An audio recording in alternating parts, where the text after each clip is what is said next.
katika kuangalia maslahi ya wanaume, sio wakubwa tu bali na watoto.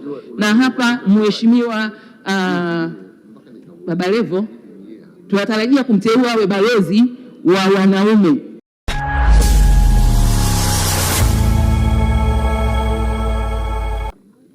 Asante sana Mheshimiwa Mwenyekiti kwa kunipa nafasi nami niweze kuuliza swali la nyongeza. Mheshimiwa Mwenyekiti, tunapomwezesha mtoto wa kike tusimsahau pia mtoto wa kiume ambaye pia anakutana na changamoto nyingi za malezi.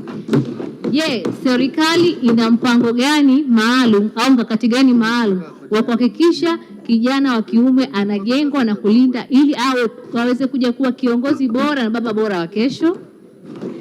Ajibu Mheshimiwa Waziri.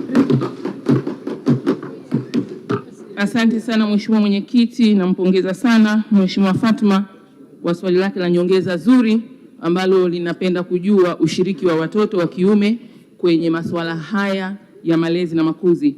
Napenda kusema kwamba watoto wote ambao wanasimamiwa chini ya wizara hii ya maendeleo ya jamii, jinsia, wanawake na makundi maalum ni wa jinsia zote.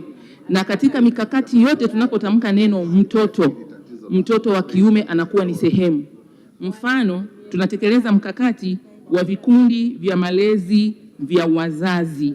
Wazazi hawa wanafundishwa jinsi ya kwenda kufanya malezi na makuzi ya watoto. Ndani mle wanaume wapo ambao ni baba zao na hawa watoto. Tunatekeleza elimu kwa jamii inayohusu masuala yanasema familia bora, taifa imara.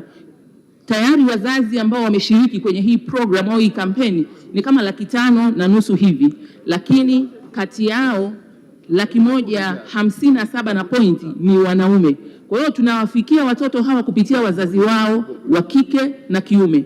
Lakini tukienda mashuleni tuna madawati ya ulinzi wa watoto. Madawati ya ulinzi wa watoto ni watoto wote, wa kike na wa kiume, na kwenye uongozi pale kiongozi ni mwanamke na mwanamume kwa pamoja. Kuna mabaraza ya watoto tunayafanya. Haya mabaraza ya watoto yanaanzia kijijini, kwenye mitaa, kwenye kata. Haya nayo ni watoto wote wako mle ndani. Na tumekuwa na watoto wa kutosha wa kiume wanakwenda kuwakilisha nje ya nchi wakitokea kwenye haya mabaraza. Ukiangalia sheria ya mtoto ilivyojengwa inamshughulikia mtoto wa kike na wa kiume. Kwa hiyo napenda tu kusema kwa ufupi tunazingatia masuala haya, na ili kuongeza nguvu zaidi tumesajili vyama vya wanaume mbalimbali, na siku hiyo nawasilisha bajeti tarehe 1 Juni walikuwepo. Lengo ni kuchukua mtandao wa wanaume uingie ushike nafasi yake katika kuangalia maslahi ya wanaume, sio wakubwa tu bali na watoto. Na hapa Mheshimiwa Baba Levo tunatarajia kumteua awe balozi wa wanaume.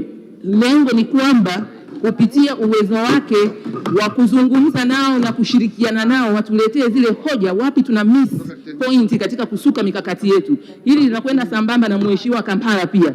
Hawa tumewaona wanaweza wakatusaidia sana kwenda vizuri kwenye hii wizara, ili hili swala mwishowe lipate majibu ya kutosha na ya kina yanayowaridhisha wabunge wa Jamhuri ya Muungano wa Tanzania.